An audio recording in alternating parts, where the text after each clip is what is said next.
ఇది రేవంత్ రెడ్డి గారి ప్రభుత్వం పేదల పట్ల అవలంబిస్తున్న తీరిది. ఇట్లాంటి చర్యలకు పాల్పడితేనే కేసీఆర్ బొందబెట్టిండ్రు, భరించలేకపోయినరు.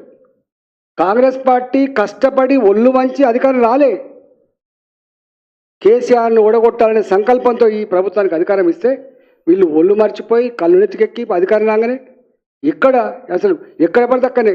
దీని వెనుక పెద్ద కుట్ర ఏంటంటే ఇది వాళ్ళకి తెలుసు, అక్కడ లోకల్గా ఉన్నటువంటి నాయకులకు వీళ్ళని కదిలిస్తే వీళ్ళు భయపడతారు. ఇప్పుడు అయ్యప్ప సొసైటీలో కదిలిచ్చి ఏం జరిగిందో ఇక్కడ కూడా 350 ఎకరాలు కాబట్టి, ఆల్రెడీ ఏర్పడ్డ కాలనీలు కాబట్టి, పేదోళ్ళు కాబట్టి, నోరులేనులు కాబట్టి వీళ్ళను భయభ్రాంతులకు గురి చేస్తే వీళ్ళకు డబ్బులు ఇండైరెక్ట్గా వస్తున్నటువంటి ఆశతో ఈ పని చేసిండ్రు. నేను అడుగుతున్నా, ఇవాళ మున్సిపల్ అడ్మినిస్ట్రేషన్ కూడా ఇవాళ వారి కిందనే ఉంది. నేను నిన్న కలెక్టర్ ఫోన్ చేసిన, అయ్యా కలెక్టర్ గారు ఏమైనా ఉంటే నేను వస్తా మాట్లాడతా అంటే ఫోన్ ఎత్తాడు. డిప్యూటీ సీఎం గారు ఫోన్ చేసిన ఫోన్ ఎత్తాడు. జిల్లా ఇన్ఛార్జి మంత్రి గారు శ్రీధర్ బాబు ఫోన్ చేసిన ఫోన్ ఎత్తారు. రెవెన్యూ మంత్రి గారికి ఫోన్ చేసిన చివరికి ఎత్తిండు. అయ్యో నాకు తెలియదు అంటాడు. మరి తెలియకుండానే అంటే మంత్రులకు, రెవెన్యూ మంత్రికి తెలియకుండానే 200 మంది పోలీసులు ఎట్లా పోయినట్టు, ఎట్లా కూలగొట్టినట్టు, ఇంత సోయి లేకుండా ఎట్లా నడుస్తున్నటువంటి భావన ఇవాళ వ్యక్తం చేస్తున్నాం.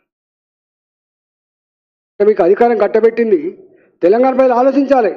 చాలామంది మేధావులు, ఉద్యమకారులు అన్యాయం జరిగింది అని చెప్పి ఇవాళ వీళ్ళకు సపోర్ట్ చేస్తే వీళ్ళు చేసే వాళ్ళకమేందో తెలంగాణ ప్రజలు ఆలోచించుకోమని చెప్పి కోరుతున్నాను. నేను అక్కడ ఎంపీని, ఫిర్యాదుగూడలో నా ఎంపీ పరిధి కింద వస్తుంది. 24 ఏళ్ళుగా మేము ఇట్లాంటి దౌర్భాగ్య పరిస్థితి ఎప్పుడు చూడలే, ఇంత నీతిమాలిన పరిస్థితి ఎప్పుడు చూడలే. ఇవాళ దీని మీద ఈ ప్రభుత్వం నాట్ ఓన్లీ దిస్, నేను ఇంతకుముందు చెప్పినటువంటి ఉప్పల్ సంబంధించినటువంటి భూములు 30 ఏళ్ళుగా 40 ఏళ్ళు కట్టుకున్న భూములకు ఇలా వగ్భూములనే చెత్త వేధిస్తున్నారు. 118 జీవో ఆల్రెడీ కేసీఆర్ ఇచ్చిన తర్వాత కూడా దాన్ని అమలు చేయకుండా అది అసలు కొండ నాలుక మందితో ఉన్న నాలుక వినట్టుగా కొనుక్కున్న భూములకు నేను పుక్కడికి ఇచ్చిన భూములు లెక్కించిండు 118 జీవో.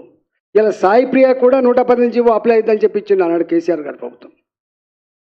ఇట్లాంటి వాటి మీద సమగ్రమైన విచారణ జరిపించాలి. మీరు ఏం మాట్లాడుతున్నారు? మాట్లాడితే మీ ధర్మం, న్యాయం, ఏం న్యాయం ఇది?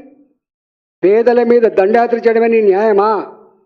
పేదల ఇల్లు కూల్చడమే నీ ప్రభుత్వ కర్తవ్యమా? నీకు అధికారం కిందికే కట్టబెట్టిందా? మీరు మా లాంటి వాళ్ళ ఫోన్లు కూడా ఎత్తకుండా మీరు ఏం చేస్తున్నట్టు? మీరు అంతకుముందు ఆ ప్రభుత్వం చేస్తుందని చెప్పి మీరు సానుభూతి ముసలి కన్నీళ్ళు కార్చారు కదా, మీరు చేస్తున్న పని ఏంటిది?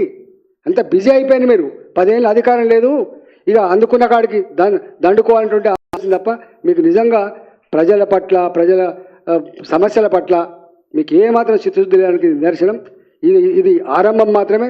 తప్పకుండా భారతీయ జనతా పార్టీగా ప్రభుత్వం చేస్తున్న దుర్మార్గాలని, దౌర్జన్యాలని, నీచమైన పనుల్ని చూస్తూ ఊరుకోవడానికి సిద్ధంగా లేము.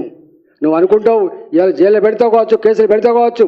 కేసులు పెట్టినోడు, జైల్లో పెట్టినోడు, భయపెట్టించినోడు ఏమైపోయిందో తెలిసిన తర్వాత కూడా మళ్ళీ గదే పని మీరు చేస్తున్నారు. ఇవాళ నేను అడుగుతున్న అధికారులను కూడా ఇలా నువ్వు పొమ్మనగా పోతూనే ఉంటావు. నువ్వు ఏం ఎంఆర్ఓవు, నువ్వు ఏం ఆర్డీఓవు, నువ్వు ఏం కలెక్టర్, నువ్వు ఏం సిపిలు, మీరు ఎవరి మీద దౌర్జన్యం చేస్తున్నారు? మీరు చట్టం లేదా, సిస్టమ్ లేదా, పద్ధతి లేదా మీకు?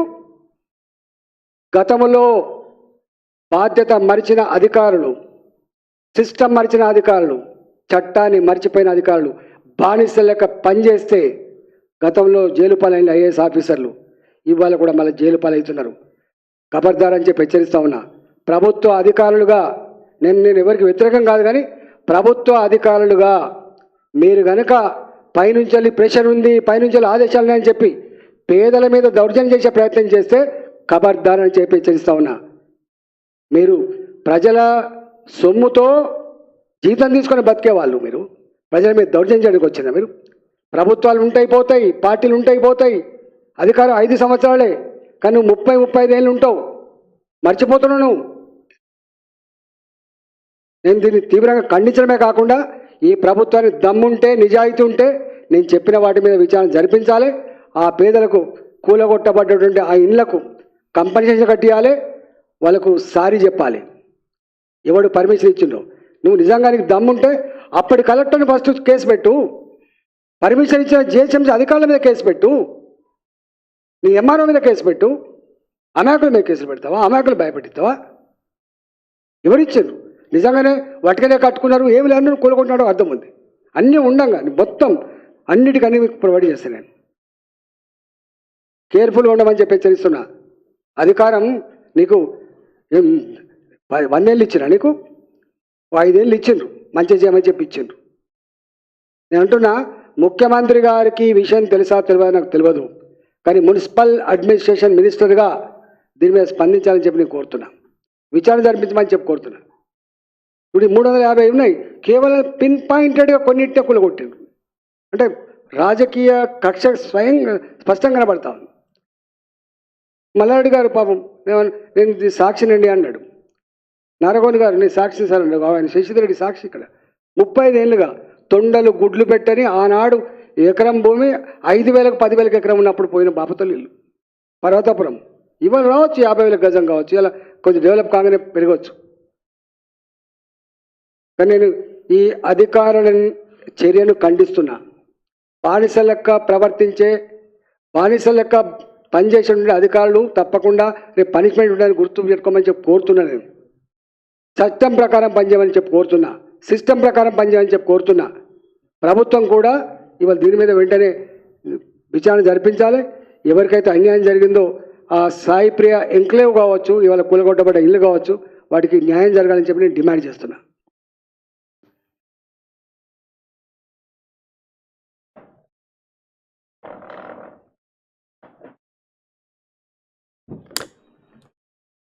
ప్రొవైడ్ చేస్తా.